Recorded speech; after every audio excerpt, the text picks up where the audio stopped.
You are listening to the BlahCade Pinball Podcast. I'm your host, Chris Freebus, aka Shut Your Trap. Joining me as always, halfway across the world, Jared Morgan.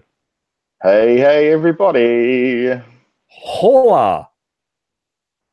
So, I'm just going to get this out of the way since I have gotten comments and I've posted on Twitter about it too. But regarding my son and his brain surgery, all went 100% well as they were hoping. And apart from him just healing, he'll be absolutely normal and unrestricted from any activities henceforth. Awesome news. I'm really glad it worked out for you guys, eh? That's such good news. Yeah, huge sigh of relief. Oh, mate. I have no idea how much relief you must be feeling at the moment. You know, it's one of those things where my wife, she's always told me that, you know, I need to be the rock and can't show any emotion or whatever, so that she's free to just break down however she needs to. And so I kept up a good stiff upper lip for this whole time and everything. And once he was done and out of surgery and seemingly healthy and alive, it was just like, okay, let's switch let's switch sides. You get to, and I for me to be an emotional wreck. Exactly. Yep. Oh man, because you have to let it out. Hey, like when you have something like that, it will happen eventually, and you're better off just doing it sooner rather than later. It was like that when Sienna got diagnosed as well. Like I was being Kim and I were both being strong when Sienna was diagnosed with type 1, but she was much more visually emotional than I was. But they're all like, I'll just be watching this TV show, like this movie, and a slightly emotional scene would be on there, and I just lost my shit. And it was like, oh, clearly that's been brewing for a while. So yeah, like it's one of those things, like it'll catch up with you eventually. Well, and I was distracting myself in every way possible too prior to it. So, me going to the movies, I went to the Pinball League, which we're going to talk a little bit about the rules changes that happened that I thought were kind of interesting. But I hadn't been to one of my pinball leagues in about 7 months. Now, most of that was due to my knee. Because you took an arrow to the knee. Yeah, something of that nature. But I was like, I need to go to this time and just get I need to blow off steam. And it was actually good because one of the guys that's in our league, I believe this was probably about a year and a half ago it happened, but he suffered a major stroke and has subsequently had 3 brain surgeries. Oh, jeez. Of which he said the second one, he only had a 5% chance of living through. 5%? Yeah. Wow. Buy a lottery ticket, mate, because you just won the jackpot. He essentially, he says there's about a 4 or 5 month gap in his memory from which he just doesn't recall. But so I talked to him for about probably about a half an hour, 45 minutes. Just kind of, and obviously whereas his was a stroke, my son's was this arteriovenous malformation bit, so completely different, but on the same hand, stroke is bleeding on the brain, and my son did have bleeding on the brain. So, I mean, there were some overlaps, but it wasn't nearly. I mean, his recovery was much more difficult than obviously what my son's going through. So that was one of those things where it was like, I was glad to have gotten out of the house and also glad to have connected with somebody because it made me feel better going into the surgery and stuff. But so we're going to talk a little bit about that league. We're going to talk a little bit about Zen's announcement with fixes that they're making to FX3. And I don't know, we'll probably touch on some other things like we normally do. Oh, you probably normally do, yeah. One thing before we start, my audio quality might be a little bit different this episode because I'm doing this on my phone with a Bluetooth headset. The reason for this is I no longer have my laptop. My MacBook that I normally use to do broadcasting from. And the reason for that is because Ladbrokes terminated my employment on Friday. So Jared, here is 30 seconds for a sweet resume. Go. Sweet resume. Hey, my name is Jared. I am a product owner and a technical writer. I can help you out both with running projects and documenting projects. So if you need some help in that regard and you want someone kick-ass and is really easy to get on with, come and give me a ping on Twitter or LinkedIn. Nice. There you go, folks. Jared's for sale. I am for sale. My rates are reasonable, but not cheap. Yeah, right. Let's go ahead and talk about this. What changed in my league tournament wise? So, if any of you played in when we were doing tournament of the month, you were familiar with the format that my league was running on, which was playing multiple tables, 4 people per table. The people that you played with each time was scrambled, and it was a very interesting format because I felt that it gave people the chance to be better than they actually are, and just it wasn't just a straight up whoever's got the highest score. And can score best, because then you would constantly feel like you were stuck in the middle of the pack, and this gave you the opportunity on certain occasions to leapfrog higher than you normally would have.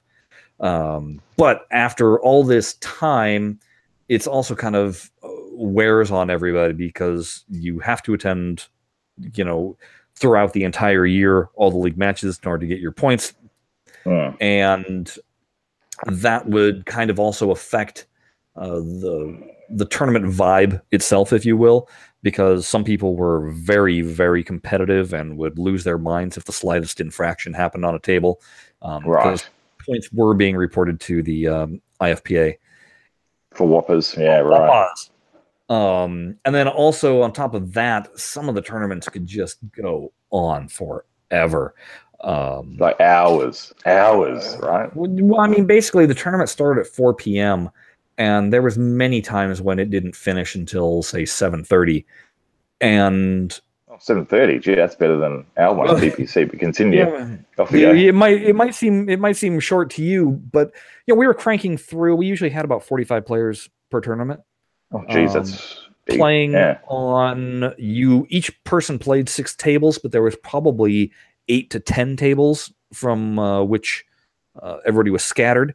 But the problem was that you'd finish a round, and sometimes there would be a 45-minute gap between then and when you got to play again, due to other people not being available to enter into the round that they were supposed to, or there being a malfunction on a table, or worse yet, having one of our guys that is highly, highly, highly ranked in the IFPA get on a table and go on a 15-minute run per ball.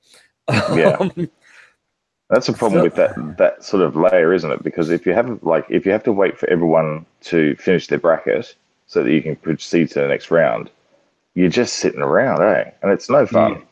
And that's no fun at all. Yeah, it really kind of sucks the energy out of playing.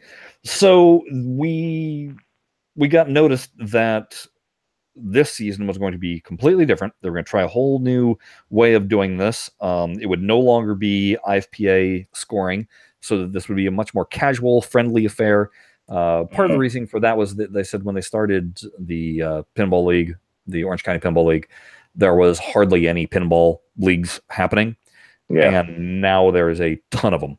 And so some people have joined other leagues but still want to keep their toes in this. And so, it's one of those things where it's like, well, let's just get back to our roots, which is a group of people coming together that enjoy pinball.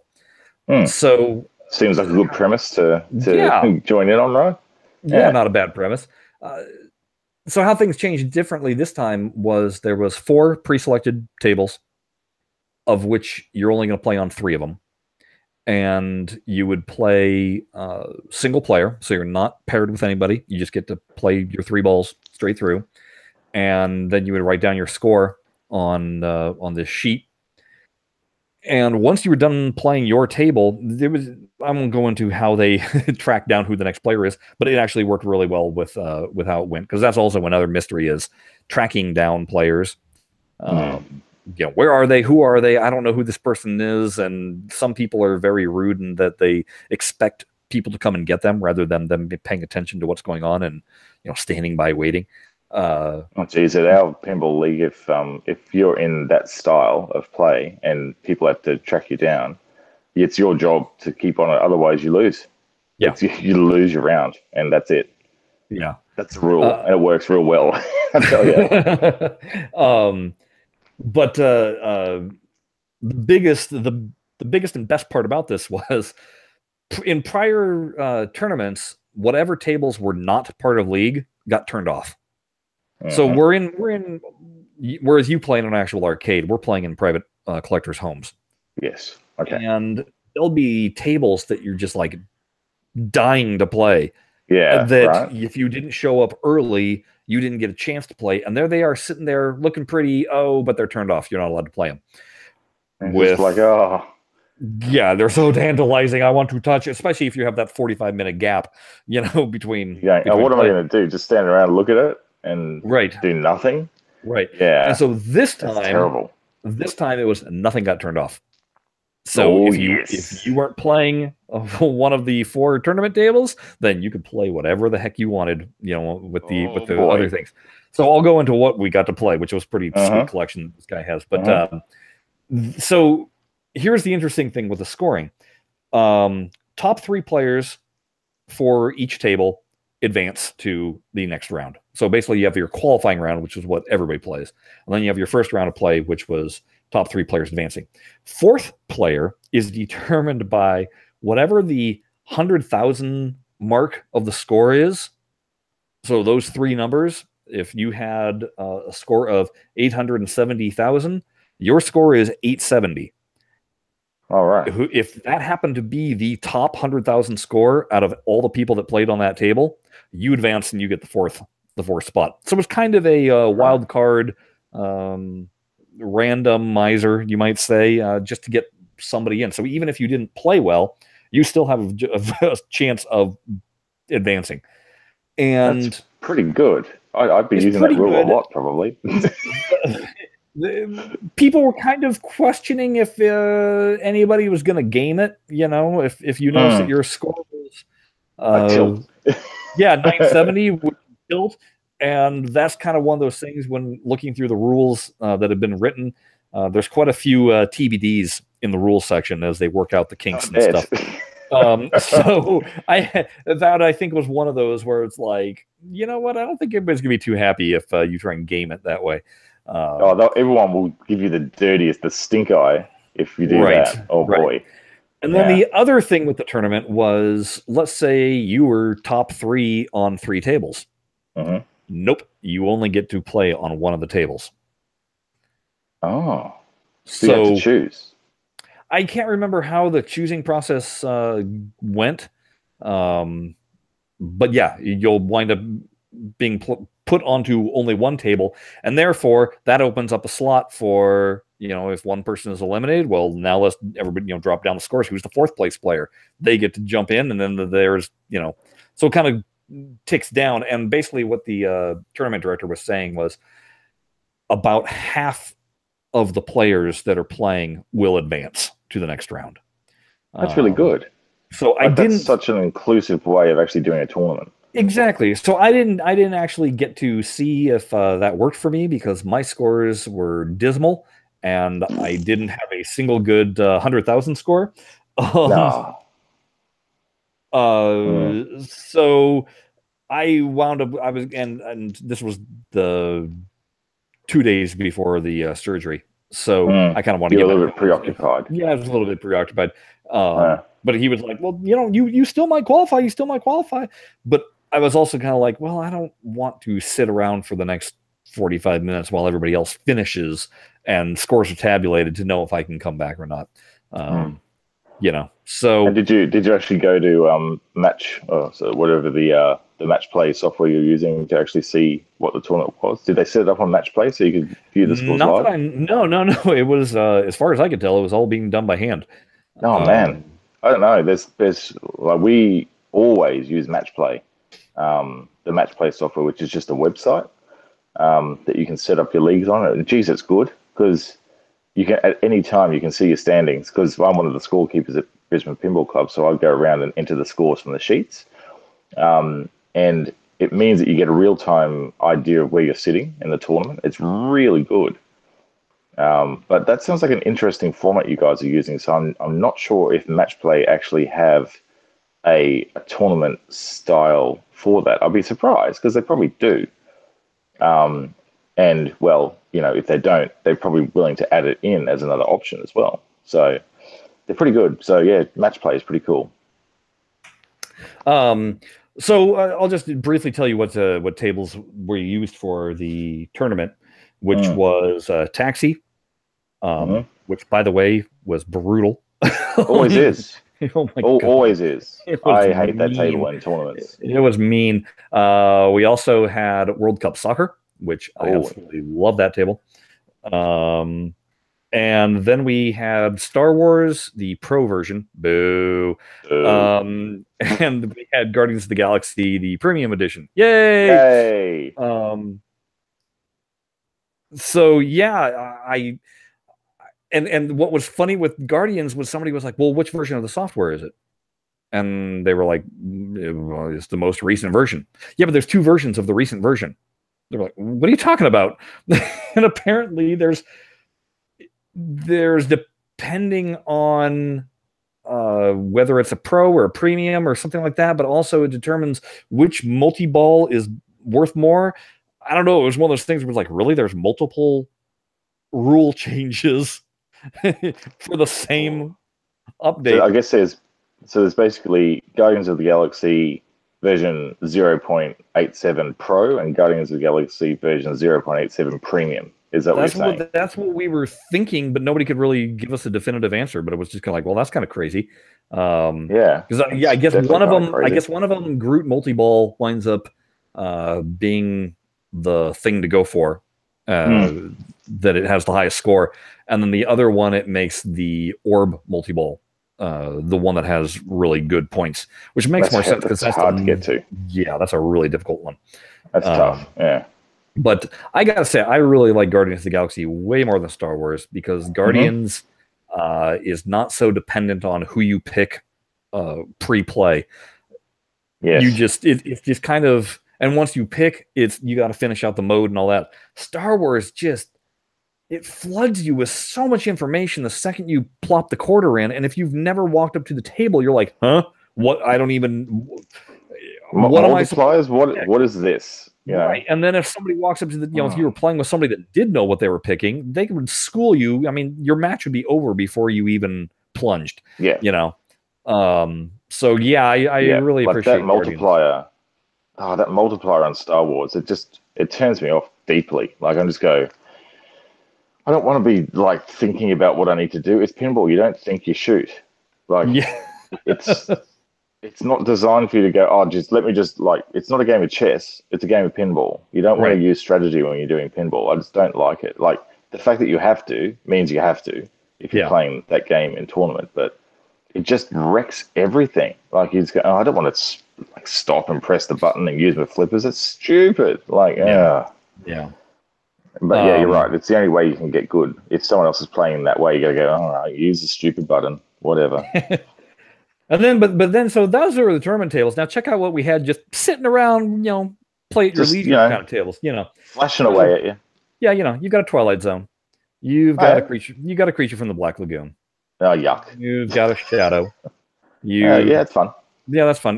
You've got a Star Trek Next Generation. Oh yeah, you've got an Indy 500.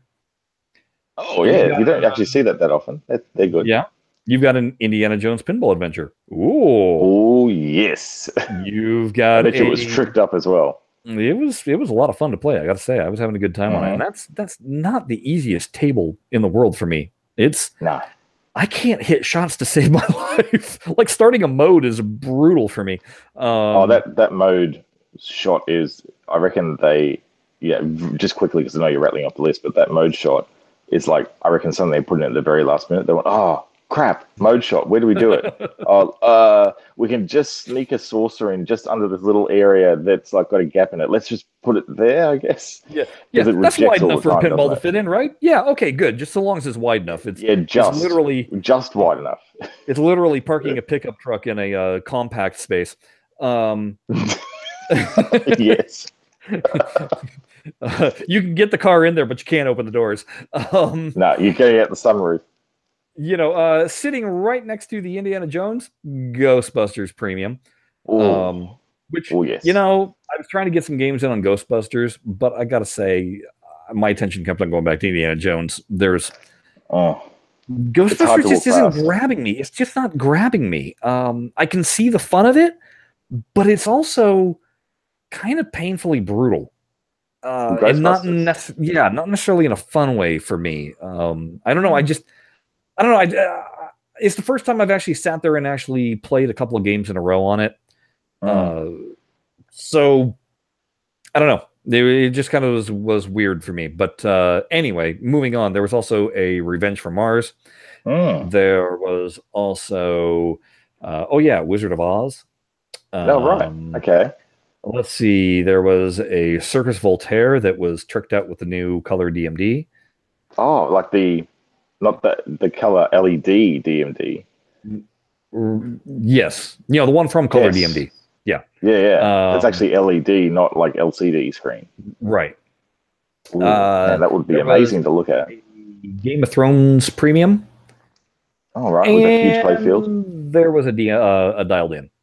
Oh, right. So just, wow. And they chose those tables as the tournament tables? The reason why they chose those was that they wanted 2 tables, which would be World Cup and Taxi, that most of the players probably knew. And then 2 tables that were kind of just bonkers out there that nobody would know. But they didn't want to make dialed in one of those because they figured everybody's going to want to play that. So everyone's going to play it outside of it because not many people get a chance to. And that's really nice that they actually did that. The fact that, no, we don't want to tie that table up because we want people to be able to have a go. Yeah. That's good. Yeah. That's real good. Oh, I was going to say, you know what? I forgot about the rest of the rules too, what the tournament was since I wasn't there. But apparently it was going to be whoever won each of the 4 tables, then they would get lumped into the final round and play. They would be up to the tournament director and the host to pick which table they would all compete on. And then those 4 players would compete to see who was the winner of the whole tournament. Okay. So final rounds probably went pretty quick. Yeah, that sounds like a really good format. Yeah. And the game selection sounds fine. Oh God, right? Far out, man. Jeez, that's some top tier talent right there. You gotta love our collectors. They jeez. I wish I had that kind of disposable income. Oh, totally right. I bet you all the machines were LED'd and they looked amazing. No, not necessarily. This particular collector doesn't go nuts with LED. He kind of likes a classic look to his machines. He does like them to play well, but he isn't bonkers about them being, just polished to an inch of their life. So they're all in good condition, but they're all in fabulous condition, but they're not in that show quality condition. Because one of our other guys that hosts, his tables, like his Whitewater, is so unbelievably sparkly. I mean, the clear plastics are like jewels. They are window clear, perfect. And he LEDs out everything, and he doesn't just stop there. He's got the pinball toppers, and if there was any kind of mod, like to a Stern table, his Walking Dead was modded to absolutely every degree possible. With everything that Stern sells. So, so we've that's kind of the difference there. Whereas you go to other guys' houses and it's just player quality pins. They've got a good collection, but they're not these restoration quality deals. So it's they mechanically they play really well, but they might have a bit of playfield wear and some of the inserts are a bit dodged or something like that. And then there's one guy's house, and I've described it before, who he's got a ton of EMs. And I mean, the EMs are rough, but you get to play them, So it's kind of fun. It's not like going to an arcade and suffering through poor management of tables. These are guys that they love their tables, so they make sure the tables work. But some guys like the tables quirky, to show their age, and other guys don't want to admit that they're old. they like to lock in that patina, so to speak. Yeah, exactly. Yeah. So I think it's kind of cool. Like I think that's kind of the approach that I'll be taking in some respects to Star Race, right? Like, it's an old table. It's going to be, in some respects, it's going to look a little bit old. Yep. Hey, let's talk a little bit about what Zen is about to drop.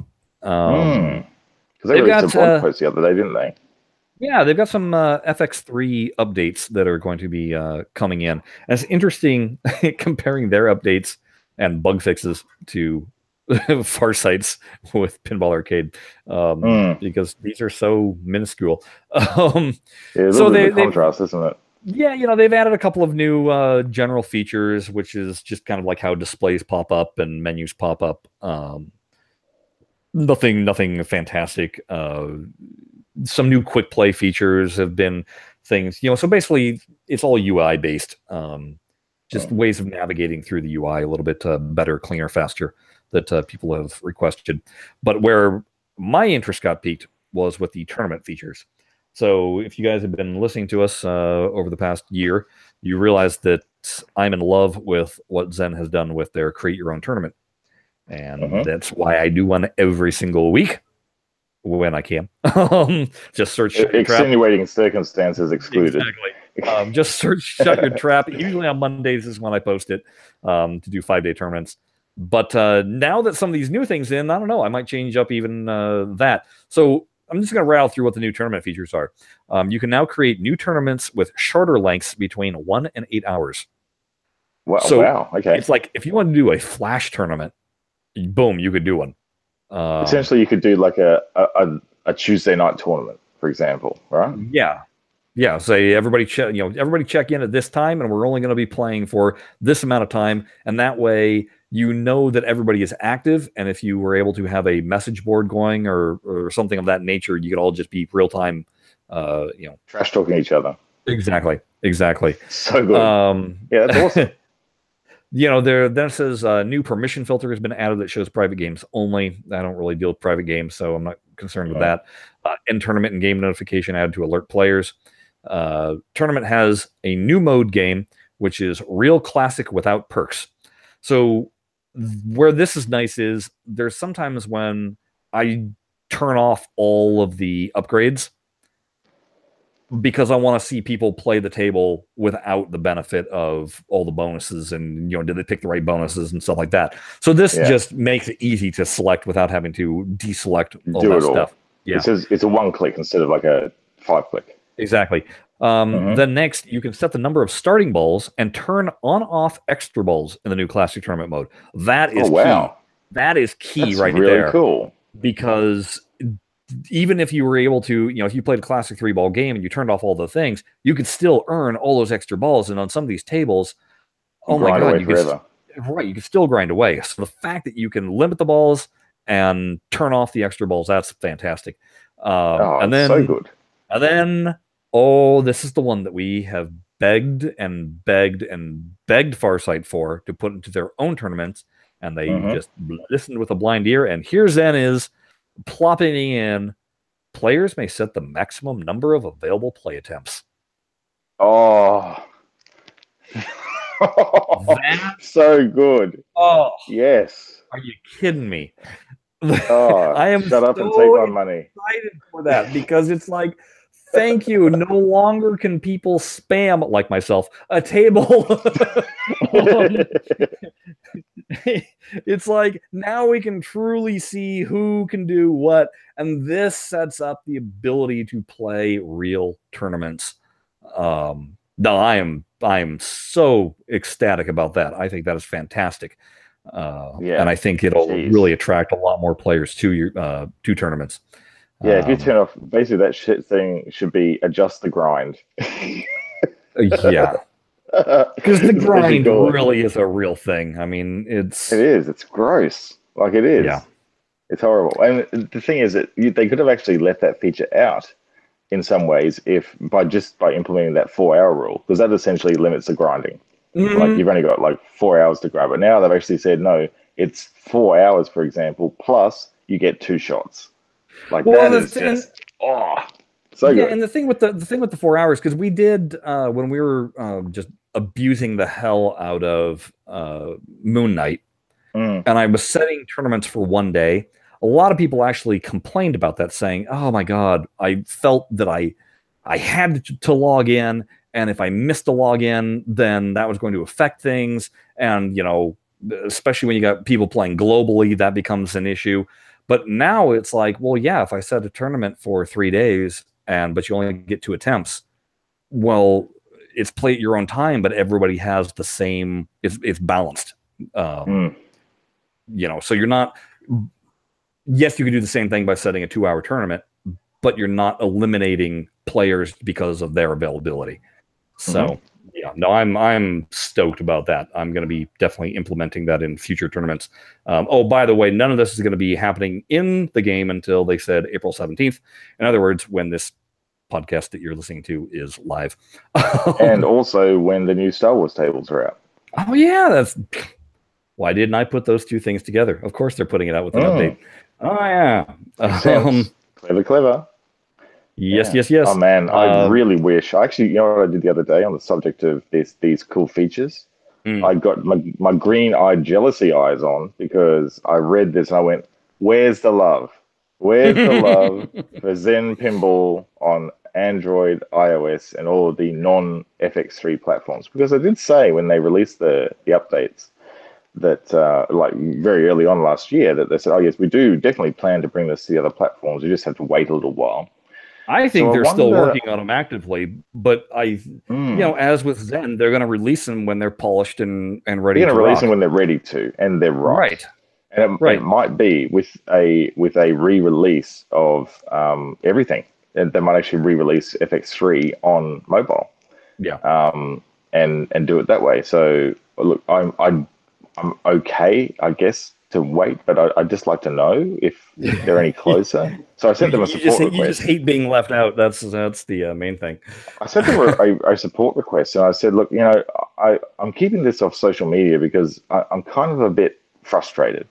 And like my podcast co-host, he constantly talks about how awesome these, Steam FX3 features are. And here we are on Android, just holding our hands out going, what's going on? So do you have an update for us? It was a very jovial email that I sent them. And I don't think they haven't got back to me yet, unless it's gone to my spam or something like that. But I'd be really good to actually, if they listen to this, which they probably don't, they would return the email, let us know what's going on, because we'll definitely share it to let people know. Although again, they've got no problems with communication, they can probably do that just as effectively as well. Yeah, I'm not going to go into what their bug fixes are, other than to say it's purely UI based, nothing to do with the actual tables themselves, which says something about their tables. Correct. And if you want to look at the blog post yourself, we will have it posted on our website with all the show notes for this particular episode. Just go to BlahCadePinball.com/episodes, and then click on this, and you'll know. There might be a slight delay. Not that you'll actually know this until you actually listen to the podcast, but there might be a slight delay getting this one out because, well, I've lost all my infrastructure. So great. I think Samsung have this thing that looks a lot like GarageBand, actually, on their tablets, which is like an audio editing suite. So I'm going to give that a go and see how that works to edit the show. I think it's going to work pretty well, because the thing that they have is that they have this thing called S Pen, and it's like have you ever seen like artists using the bamboo tablets and stuff like that? It's very much like that. Well, hopefully it all works out, because if it doesn't, then there'll be no podcast and nobody will know that it didn't work out. So there you go. No, that's right. It'll be Schrodinger's podcast. What else do we got? Do we got anything else to spout out a bit about? Boy, that was an awkward way of saying things, wasn't it? Well, let me think. So an update on Farsight. There's no update. Nope, no update. We've heard about this. So moving on. Let's see. Other than that, I don't know. I just posted a review of Ready Player One, which. Oh, should I read it? I'd like to go and see that movie. You don't do spoilers in your review.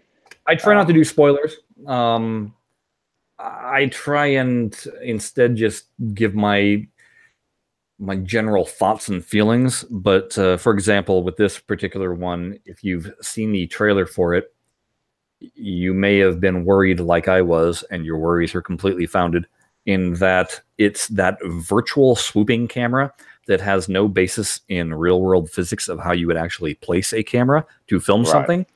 And so it's video game camera, basically. Video game camera.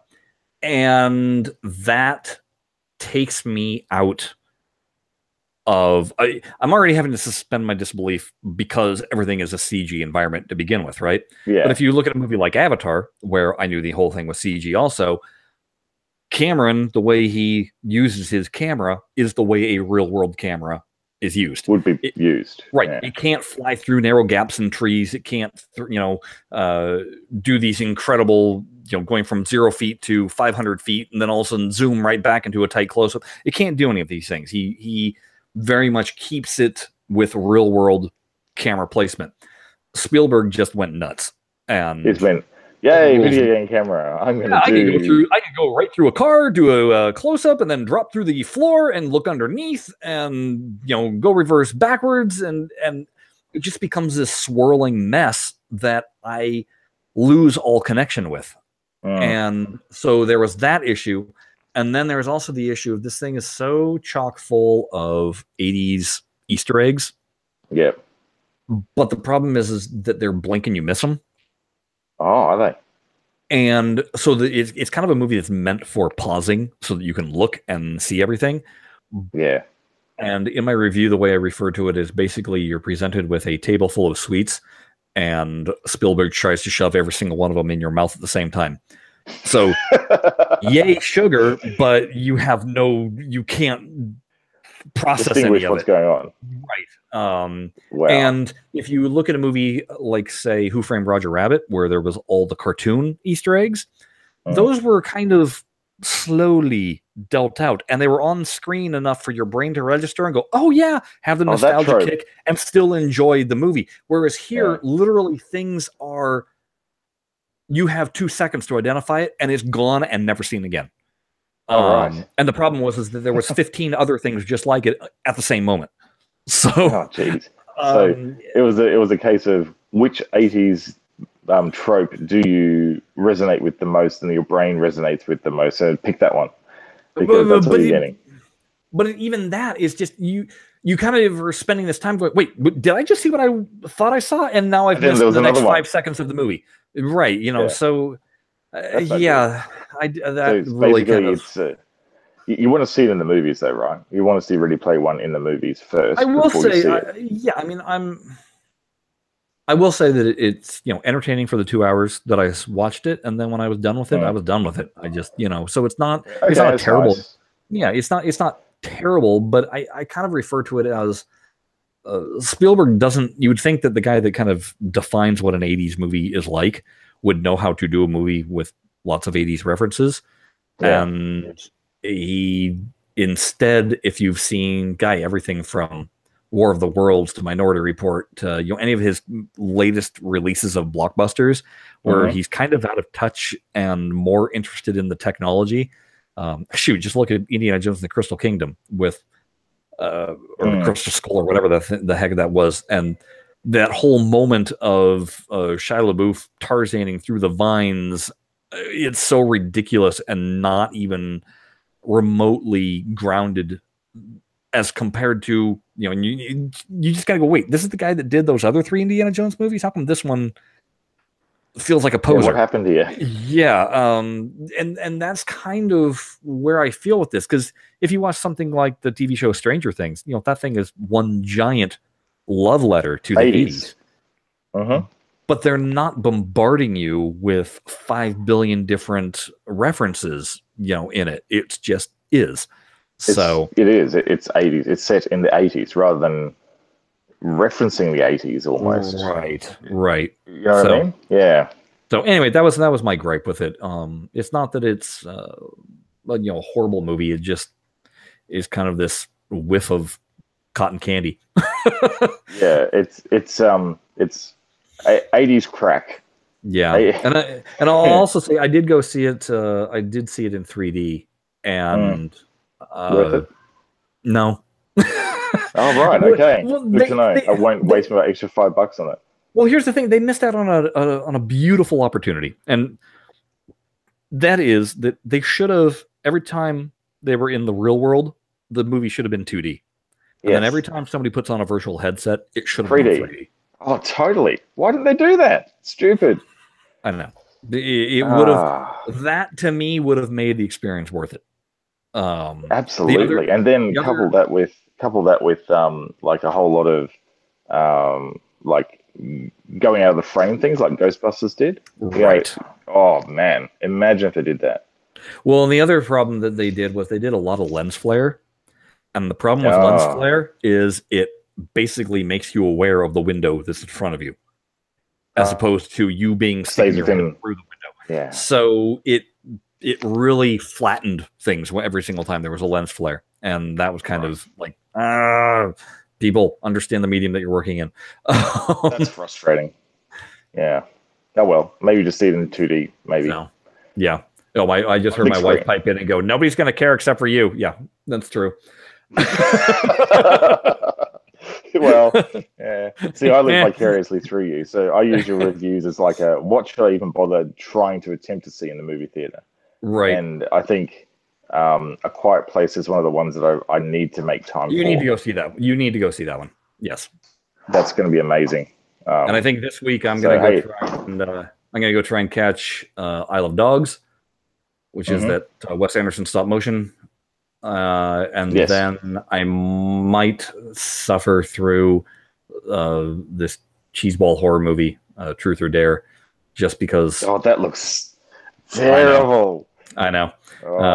But because it's it'll be terrible, but probably good. Right. I need the terrible because in anticipation of next week, it's Super Troopers 2. Which is they're doing a 2 of that. They're doing a 2, and they're up in Canada. They're doing a number 2 of that. That'll be fantastic. And then also there's this new Amy Schumer movie called I Feel Pretty, which looks hilarious. It looks yes, but you know what my wife and I saw the shorts for that, and it's like, it takes the charm of Shallow Hell and flips it around to be all about me. Essentially, that's what it looks like to me. Like it's like Shallow Hell, but flipped to be all about in this age of self-obsession and all that sort of stuff. They basically tailored Shallow. It's basically Shallow Hell too. But I'd be very interested to see your review on that one. Yeah, because that's my read on it from what I saw from the thing. Yep. So I gotta get because after that weekend, it's full on. Here comes summer assault of movies because Avengers. Really. The new Avengers movie opens up the week after that, and that's hi, welcome to summer movies. Right. So that means welcome to winter movies down here. Or if you guys get winter movies. Yeah, which is good because your summer movies are our winter movies. Yeah. And particularly now they realize, hey, people are actually getting these on the internet now. Maybe we should release them parallel. Right. We actually don't have to wait 2 or 3 months to see them generally. Well, and that's literally why Avengers is opening up a week earlier than it should have, because the rest of the world was going to get it, and then we were going to get it a week later, and they went, maybe we'll just let everybody see it at the same time. Yeah, because it is just digital now. It's essentially a file, isn't it? That they give, and it's like encrypted, and it's got like keys, like a dongle or something you need to decrypt it or something like that, and I'd imagine special like. There must be some special sort of equipment they have in the cinema to decode the thing, or something. Yeah, like they can't I don't remember. It's not just a DVD you're chucking a.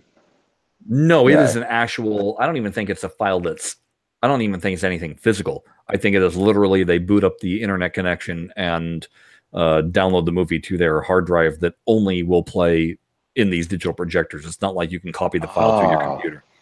So essentially, it's licensed through the projector or licensed through the server that stores the file. Yes, because the other thing about that is that it prevents theaters from doing what they used to do with film, which was they would string it. They would punch a hole through their wall of their projecting rooms, and have a movie playing. You know, the film would go through the projector, and rather than going back on the spool, it would go into the next room, into the next projector, and then project another screening of the movie side by side. But the theater only had, but the theater only had one copy of the movie. So they were essentially stealing an entire audience from so they were multicasting a movie. Yes. Oh, wow. I had no idea they could even do that with the fragility of film going through such long distances like that. Yep, I knew of 2 theaters that used to do that. That's so man. Oh, that's terrible. That was the worry with the digital thing, where they were like, "Well, wait a second, you know, what's preventing them from just playing it on multiple projectors?" And the studios were like, "No, we've got that taken care of. If you want to have, we thought of you. We thought of you guys. We know right? What you're up to, man." And the funny thing, the other thing that I remember about that was this is back in the day when DTS audio was the rage, that played on a separate compact disc, right? And it read the code. Yeah, it played on the soundtrack was on a compact disc, and so it synced to, there was a code on the side of the film frame, and that's what it synced to for sound. Okay. Right. But then when they sent the film into the other room, well, they didn't have an additional DTS disc. And so it would read the sound just off the basic soundtrack that was always included on the film strip itself. And so you would look in the newspaper and you'd be like, oh, okay, here's the here's the show times, but in this auditorium is DTS, and then this other auditorium is just stereo. And so you knew which one was getting the real deal. Yeah. Right. So because the stereo was actually on the film roll itself. Yes, that would be on the actual film track. Yeah. Yeah. I had no idea DTS was actually like a disc that they actually had to synchronize. Yeah, it was an actual disc, as opposed to Dolby Digital, which was still encoded on the film strip itself. Right. There you go. So, I've learned lots of things today. This has been very interesting. But I guess we saved the interesting stuff for the end. Yeah. And I probably won't even be cutting this one up, because I actually felt that it flowed quite well today. Ta-da! I'm learning Jared's words. So this is fine. There will be no cutting. Also, I don't know how I'm going to do it. So let's just leave this one as it is. Let's leave it as it lies, and then I'll work out what's going on later on. Well, hey folks, why don't you go ahead and follow the show at BlahCade on Twitter, or you could follow myself. I am at Shut Your Trap on Twitter, and he is at Jared Morgs on the Twitter. You can also drop us an email at BlahCade.com, or no, let's try that again. At the gmails.com. Yes, BlahCade at gmail.com. There we go. Yeah. And as like we've said before, visit the website. That is BlahCadePinball.com/episodes. All right. Until next week, we'll see if any news drops that we feel the need to talk about. Okay. Hopefully there is. I don't know. We'll find out. Okay. Bye-bye. Who knows? Bye-bye.